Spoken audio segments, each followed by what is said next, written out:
해마다 사순절 기간은 돌아옵니다. 우리가 이 절기라는 것이 이렇게 해마다 돌아오다 보니까 별 감각 없이 지내는 경우가 꽤 있습니다. 작년에도 있었던 사순절, 재작년에도 있었던 사순절 기간. 그러다 보니까 또 절기가 사순절만 있는 것이 아니라 여러 성탄절도 있고 부활절도 있고 여러 가지 것들이 있다 보니까 우리가 무심히 지나가는 경우들이 상당히 있습니다. 그러나 이처럼 이 절기가 여러 개가 있음에도 불구하고 이 절기를 매우 중시하는 이유가 있습니다. 그것은 이 절기를 맞이해서 우리가 다시 한번 우리를 새롭게 맞추고자 하는 표준과 같은 것이기 때문입니다. 우리가 집을 지을 때 요즘에는 그런 것들이 많이 보이지는 않지만 옛날에 동네에서 건축을 하다 보면 이처럼 벽돌을 한 4단이나 5단 정도 담을 쌓고 나서는 다림질로 한번 재봅니다. 그리고 나서 평형과 수평을 맞춘 다음에 그리고 나서는 다시 그것을 올리는 것들을 우리가 흔히 보게 됩니다. 왜냐하면 그처럼 중간중간 우리가 다시 한번 우리를 점검할 수 있는 시간을 갖는 것은 매우 중요하기 때문입니다. 그렇지 않으면 시간이 한참 지난 뒤에 그것을 다시금 고칠래도 고칠 수가 없고 무너질 수밖에 없는 구조이기 때문입니다. 그렇기 때문에 우리가 다시금 이런 기회를 맞이해서 과거에 봤던 말씀이지만 다시 한번 점검하는 시간을 반드시 가져야 합니다.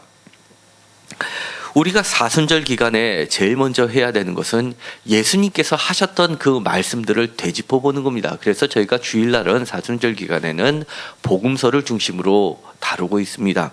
물론 우리가 나머지 것들에 대해서 더 알고 싶다면 동영상에 400편 이상이 올라가 있고 특별히 저희가 복음서에 대해서 매우 자세하게 다루고 있기 때문에 거의 150편 내지 200편 가까이가 복음서에 관련된 이야기들이 자세히 있기 때문에 그것을 묵상해 보는 것은 참 좋을 듯합니다. 오늘은 그 중에서 가장 교회의 책이라고 할 수 있는 마태복음을 통해서 우리가 한번 되짚어보고 싶습니다.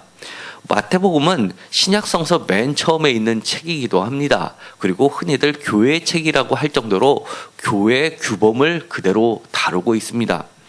그리고 우리가 마태복음을 이야기할 때는 흔히 이야기하는 것이 있는데 그것이 모세오경의 구조하고 비교를 많이 합니다.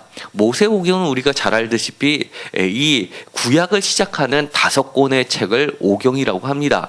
성경 전체를 꿰뚫는 책이 바로 모세오경이라고 한다면 그와 비견되는 것이 바로 복음서이기 때문입니다. 마태복음의 저자를 우리가 흔히들 12제자 중에서 세리였던 마태를 마태복음의 저자라고들 많이 이야기합니다. 그래서 우리는 마태복음이라고 제목을 붙여서 이야기하는데 사실 그 제목은 4세기 때에 가서나 붙여졌고 그전에는 제목 없이 두루마리 형태로만 전해 내려왔습니다. 그러다가 구약이 먼저 정경화가 이루어지고 그 배경은 유대교에서 이 예수님을 중심으로 하는 기독교들이 이 구약을 그대로 성경으로 사용하다 보니까 그들이 위기감을 느꼈던 겁니다. 그래서 1세기 말에 가서 그들이 구약을 확정시키게 됩니다. 그 주된 이유는 기독교를 유대교에서 몰아내기 위하여 기독교를 이단으로 정죄하기 위하여 그들이 구약이라는 것을 확정시키게 됩니다. 그런데 공교롭게도 이 구약을 기독교가 정경으로 받아들이면서 그리고 많은 서신서들이 여러 교회에 전달되게 됩니다. 그리고 나서 그것과 함께 같이 4세기 때 정경화 작업이 구약에서 이루어졌던 것처럼 정경화 작업이 이루어지게 됩니다. 회의를 거쳐서 이루어지는데 그때 기준이 됐었던 이것이 여러 서신들 중에서 정경이다 할 수 있었던 기준은 우선적으로 제자들의 이름으로 불려지던 복음서들 그리고 여러 서신서들이 우선적으로 정경화에 들어갔습니다. 그래서 마태복음이라고 제목은 없었지만 흔히들 세리 마태가 지었을 것이라고 이야기해 오던 이것이 제목을 붙임으로써 마태복음이라고 제일 먼저 놓이게 됩니다. 마찬가지로 마태, 마가, 누가, 요한이라고 하는 특별히 요한복음도 제자 요한으로 보여지기 때문에 그것이 정경화에 들어갈 수 있었던 겁니다. 그리고 예를 들어서 베드로 전후서도 제자 중에 이름이 있기 때문에 마찬가지로 들어갈 수 있었고, 그거와 못지않게 제자에는 포함되어 있지 않지만 많은 영향을 끼쳤던 사도 바울의 서신서들이 들어가게 됩니다. 그런데 이 마태복음을 보면 우리가 지금까지 이야기했던 것처럼 4세기 때까지는 제목이 없이 전달되어 왔기 때문에 정확하게 그럼 저자가 누구냐 했을 때 세리 마태는 아닐 것으로 보입니다. 그것이 지금 현재로서는 학계의 중론입니다. 그러면 과연 왜 마태를 저자라고 세리 마태를 저자라고 하지 않는 이유는 여러 가지가 있는데, 첫 번째로 예수님의 12제자의 목록이 여러 군데 나옵니다. 복음서에 여러 군데 나오는데 이 세리 마태는 어떤 데는 들어가 있고 어떤 데는 빠져 있습니다. 그러다 보니까 그렇게 중요했던 마태복음의 저자라고 했었던 세리 마태가 그 정도로 중요하고 복음서를 지을 정도로 중요했다면 다른 곳에서는 누락되지 말아야 되는데, 누락되어 있다는 것은 그만큼 세리 마태는 정확하게 예수님의 12제자에 들어가 있는지 없는지도 불명확하게 돼버리는 겁니다. 또 한 가지, 이 마태복음을 이렇게 보다 보면 여러 가지가 마가복음하고 비슷하고 누가복음하고도 비슷합니다. 그렇다는 이야기는 이 마태복음은 마가복음을 근간으로 해서 확장시켰고, 또 마가복음 외에 공통적으로 누가복음하고 비슷한 부분들이 많기 때문에 마태복음과 누가복음에서의 저자가 보고 쓴 중요한 원래 있었던 큐라고 명칭되어져 있는 자료를 보고 적었기 때문에 여러 가지가 섞여 들어가 있습니다. 그러다 보니까 이 마태복음의 저자는 마태는 한 개인이 아니라 복수의 교회일 것이라고 보고 있는 겁니다. 왜 이렇게 저자 문제를 설교 시간에 복잡하게 이야기할까요? 왜냐하면 이것이 마태복음의 저자는 마태복음에서 이야기하는, 다시 이야기하면 예수님께서 이야기하시는 마태복음을 통해서 이야기하시는 참 제자상을 그대로 전하고 있기 때문입니다. 예를 들어서 요한복음에서의 저자 문제는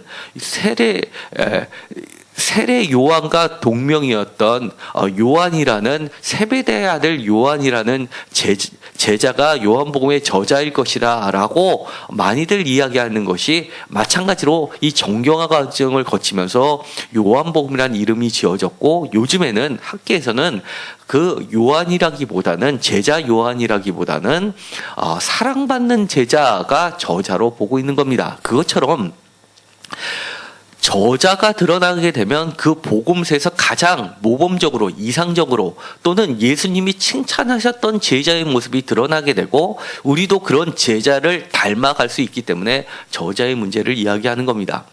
마태복음에서 이야기하는 그럼 제자상은 무엇일까요?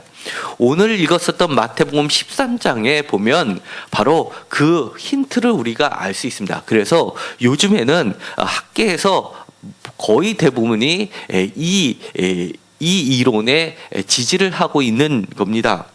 오늘 마태복음 13장 53절에 보면 예수께서 이 모든 비유를 마치신 후라고 하면서 하나의 단락이 끊어지는데, 바로 그 이 위에 이 모든 비유라는 말을 했었던 이야기가 나옵니다. 이 모든 비유라는 것은 단순히 마태복음 13장에 있었던 비유만이 아니라 그 이전부터 있었던 모든 비유들, 모든 말씀들을 다 총칭하는 겁니다.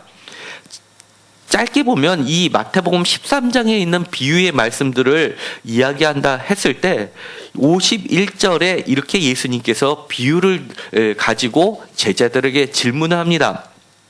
이 모든 것을 깨달았느뇨? 라고 질문을 하십니다. 그러자 대답을 합니다. 그러합니다. 라고 대답을 합니다. 중요한 말이 52절에 나옵니다. 예수께서 이르시되 그러므로 천국의 제자단 서기관마다 마치 새 것과 옛 것을 그 곳간에서 내오는 집주인과 같으니라 라고 이야기합니다. 그러면서 이야기하는 중요한 직책이 있습니다. 천국의 제자단 서기관마다라는 이야기를 합니다. 이것이 바로 예수님께서 칭찬하셨던 참 제자의 모습이라는 겁니다. 그래서 이 천국의 제자단 서기관, 이것이 마태복음의 저자라고 우리는 보고 있는 겁니다. 왜 이 천국의 제자단 서기관을 이야기할 때 그 전에 이 모든 것을 깨달았느뇨? 라고 물어보셨을까요? 이 마태복음 13장은 우리가 보면은 매우 이해하기 어려운 말씀들로 되어 있습니다. 13장을 보면 예수님께서 여러 가지 비유를 말씀하시는데 특별히 이 마태복음 13장은 천국 비유라고 하는 겁니다.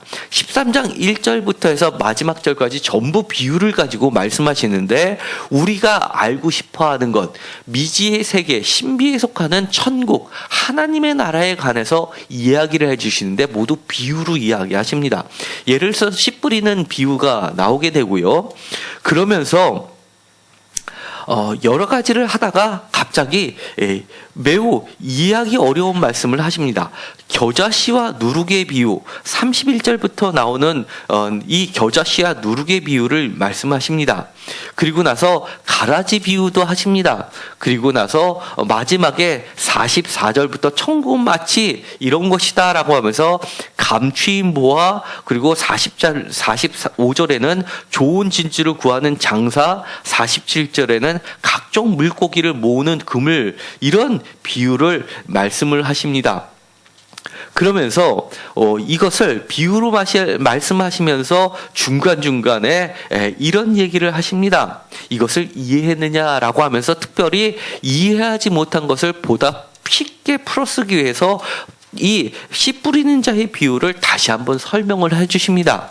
그런데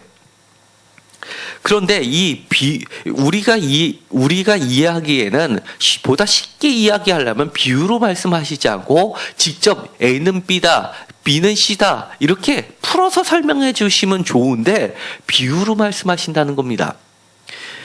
그렇기 때문에 이것을 비유로 말씀을 하시다 보니까 이해가 100% 될 수도 있지만 되지 않을 수도 있다는 겁니다. 왜 그랬을까요? 그것은 바로 오늘 읽었었던 말씀, 마치 이 비유로 말씀하시면서 어떤 자는 이해할 수 있고 어떤 자는 이해하지 못하는 것에 여지를 남겨두셨다는 겁니다.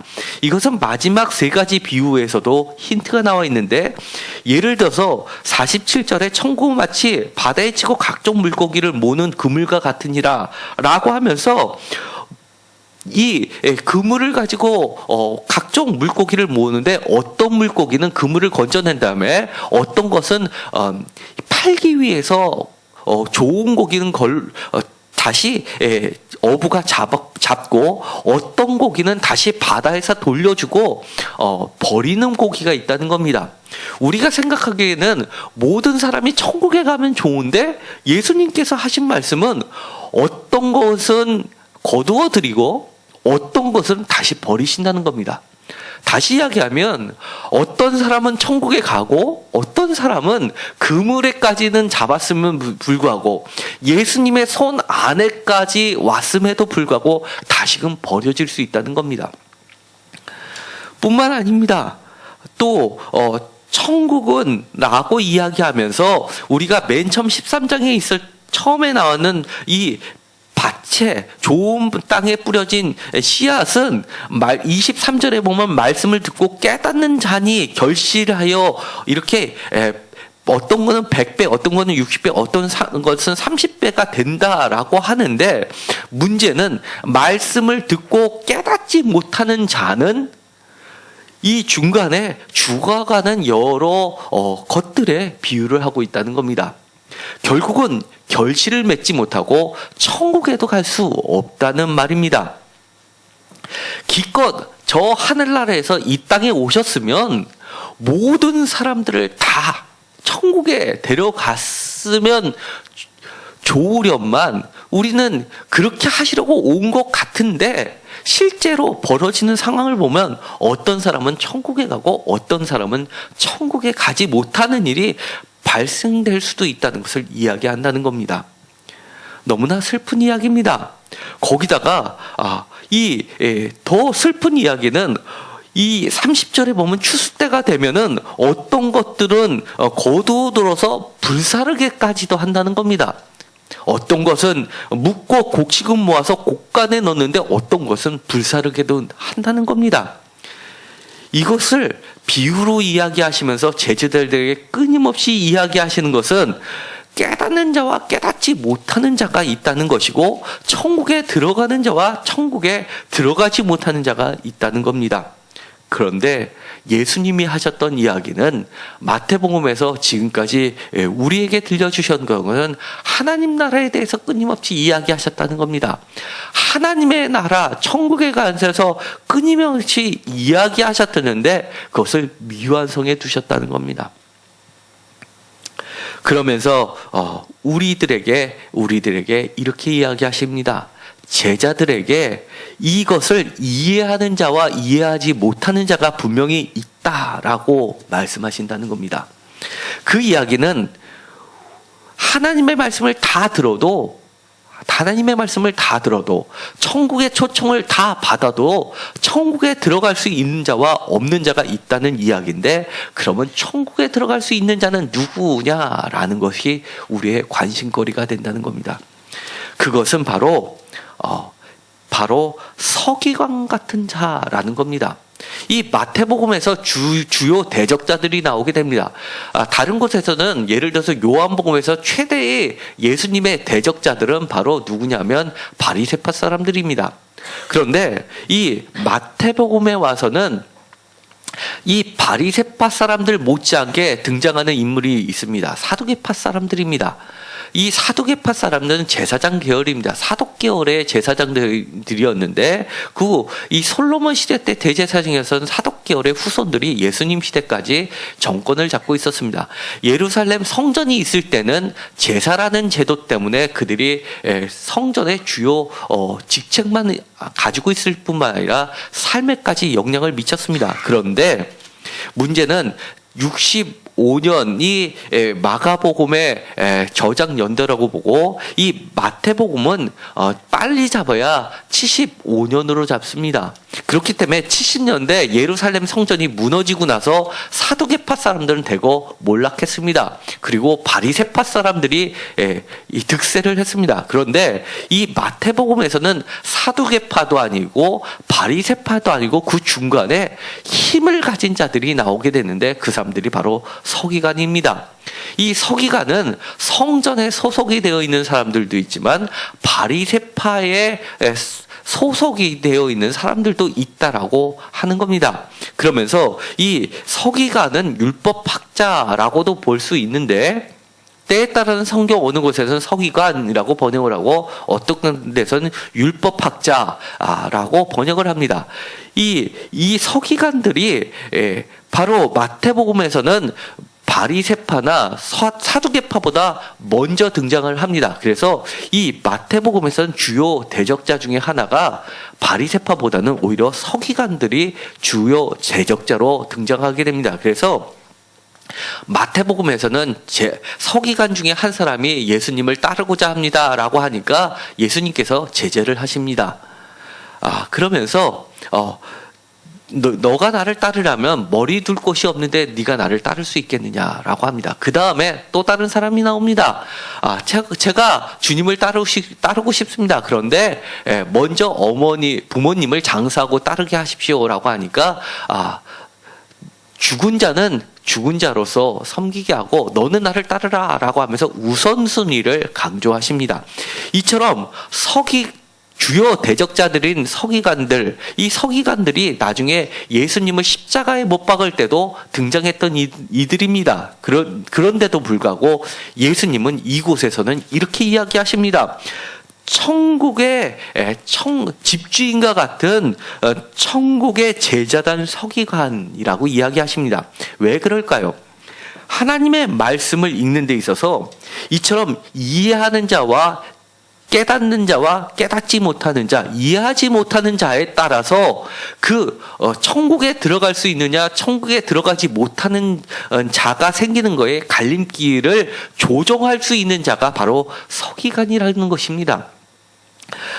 이 천국의 제자단, 제자단 서기관의 모습들이 이렇게 오늘 제가 5구절을 읽었듯이 그렇게 나옵니다. 마태복음의 전체 구조는 모세오경처럼 5 단락으로 나눈다고 할 수가 있습니다.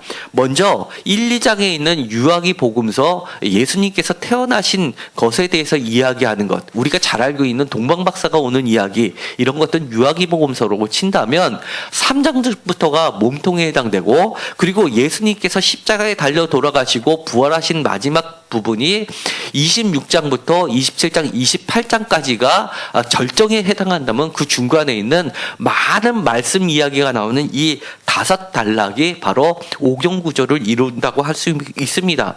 모세 오경, 시내에서 율법을 수여하는 것과 과히 비견되는 것이 산상수훈입니다. 많은 학자들이 예수님의 최고의 설교를 하나 뽑으십시오라면 산상수훈을 뽑습니다. 산상수훈은 그야말로 예수님 설교에, 예수님 말씀에 최고봉이라고 할 수 있는데, 그것이 바로 마태복음의 첫 번째 말씀 단락에 포함되고 있습니다. 7장 28절에 예수께서 이 말씀을 마치심에 무리들이 그의 가르침에 논란이 할 때 예수께서 이 말씀을 마치신다는 것이 바로 산상수훈 전체를 마치는 그 단락이 바로 7장에서 끝나기 때문입니다. 그래서 이 산상수훈은 첫 번째 단락에 포함되어 있습니다.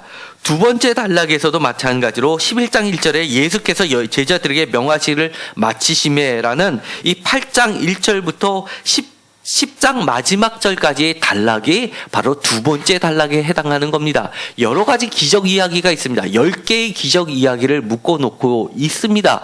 마치 출애굽해서 이 10개의 제약을 거치면서 출애굽하는 역사를 보이는 것처럼 10개의 이적 이야기를 포함하고 있는 것이 둘째 단락입니다.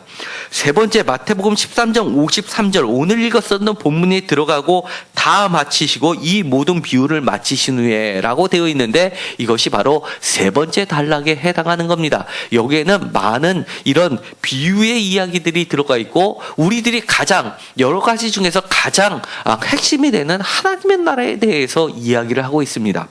그리고 나서 19장 1절에 예수께서 이 말씀을 마치심에라고 하면서 이 18장까지의 여러 가지 이야기들, 특별히 사도들에 대한 이야기들, 사도 파송에 대한 관련된 이야기들 하고 계십니다. 그리고 나서 26장 1절에 마지막으로 이 말씀을 마치시고라고 하면서 마지막 말씀 단락 5번째 이야기를 다루고 있습니다.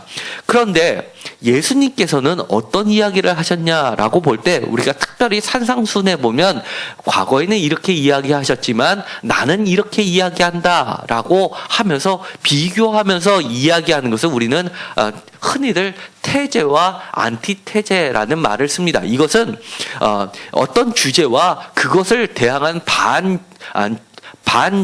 주제를 내세우면서 또 다른 합에 관련된 이야기로 끌어내는 설교 형태를 다루고 있습니다. 마치 논문을 보는 것 같은 착각을 일으키게 합니다.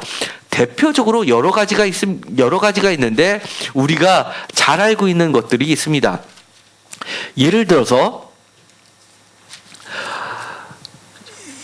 산상수훈 중에서 마태복음 5장 38절에 또 눈은 눈으로 이는 이로 갚으라 하였다는 것을 너희가 들었으나, 이건 구약의 대표적인 이야기입니다. 구약의 가장 핵심적인 이야기입니다. 그런데 39절에 이렇게 얘기합니다. 나는 너에게 이르노니 악한 자를 대적하지 말라. 누구든지 내 오른편 뺨을 치거든 왼편으로 돌려대며 또 너를 고발하여 속옷을 가지고자 하는 자에겐 겉옷까지도 가지게 하며 또 누구든지 너를 억지로 오리를 가게 하거든 그 사람과 심리를 동행하고 42절 내게 구하는 자에게 주며 내게 꾸고자 하는 자에게 거절하지 말라라고 이야기합니다. 율법에서는 구약에서는 이렇게 모세오경에서는 이렇게 이야기하는데 나는 이렇게 이야기한다라고 하면서 그것에 대응하는 것을 제시하는 겁니다. 오늘 읽었었던 것처럼 마치 집주인과 같은 하나님의 마음을 하나님의 마음을 가장 잘 아는 사람이 옛날에는 하나님께서 이렇게 말씀하셨는데 옛것을 이렇게 하셨는데 이제는 나는 이렇게 너희에게 이르노라라고 하면서 새 것을 꺼내오는 천국의 제자라는 서기관의 모습을 바로 예수님 자신이 그렇게 하셨다는 겁니다. 그러면서 너희가 들었으나 나는 너희에게 이르노니 악한 자를 대적하지 말라. 누구든지 내 오른뺨을 치거든 왼뺨을 돌려내고 너를 고발하여 속옷것을 가지고자 하는 자에게 겉옷까지 가지게 하고 누구든지 너를 억지로 오리로 가게 하거든 그 사람과 심리를 동행하다라는 이 상황이 벌어지는 것에 새로운 계명을 주십니다. 이 상황은 우리가 너무 단순하게 이야기하면 원수를 사랑하다라고 단순하게 이야기할 수 있습니다. 비판하지 말라라고 이야기할 수 있습니다. 그러나 이 이야기가 가장 많이 벌어지는 것은 그 당시에 로마의 속국에 있었는 유대 사람들에게 로마 군인들이 했던 이야기입니다. 내 오른편을 치면서 그러면서 고발하면서 속옷까지도 뺏고 그리고 겉옷도 뺏고 그리고 억지로 오리까지 끌고 가면서 강제 부역을 시켰던 로마 군인들에 대해서 끊임없이 항거하는 모습을 보여주는 겁니다. 폭력으로 항거하는 것이 아니라 침묵하는 것이 아니라 그리고 비판하지 않는 것이 아니라 말없이 더 크게 비판하는 겁니다. 오른편을 맞았을 때 왼편까지 맞으면서 그리고 겉옷을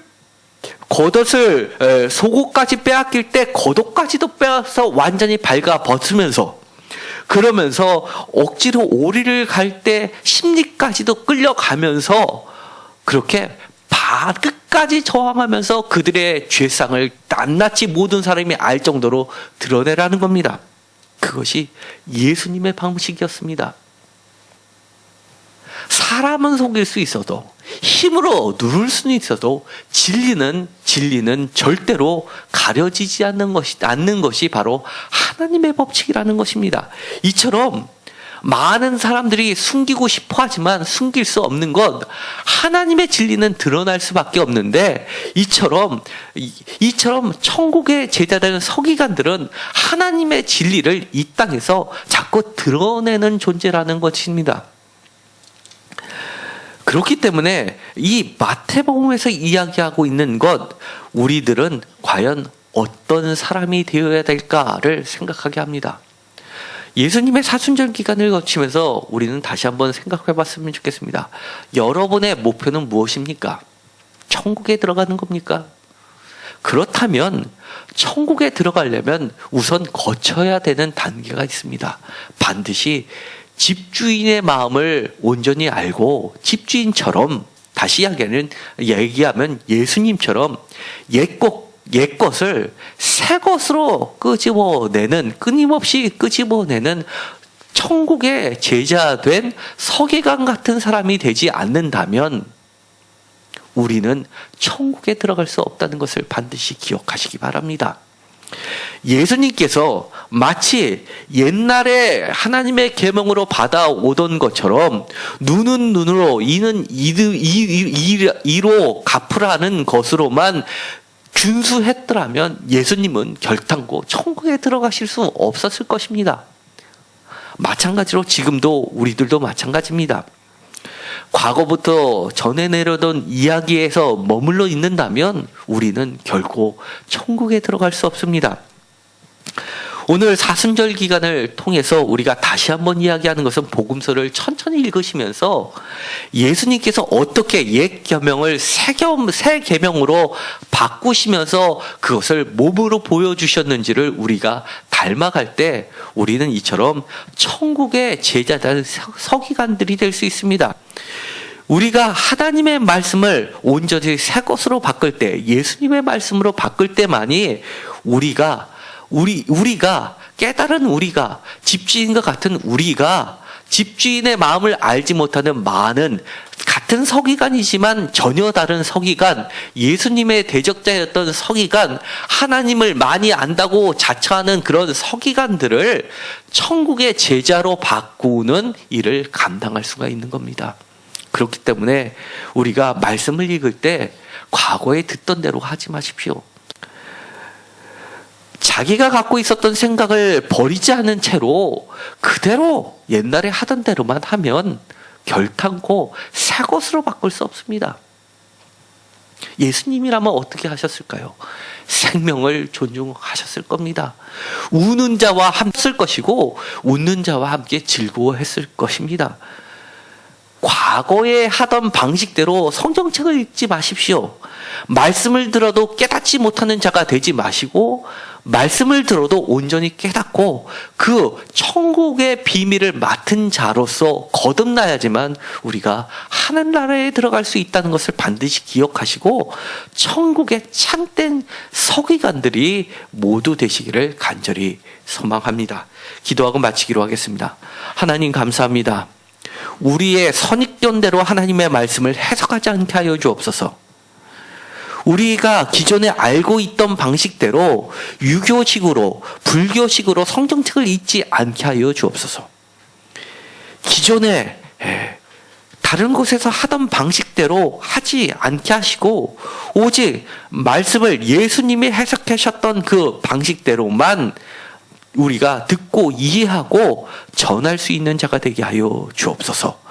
우리의 목표가 다른 것에 있지 않게 하시고 부자 되는 것, 돈 많이 버는 것, 잘 사는 것이 되지 않게 하시고 참된 천국의 제자자는 서기관들이 모두 되게 하여 주옵소서. 예수 그리스도의 이름으로 기도드렸습니다. 아멘.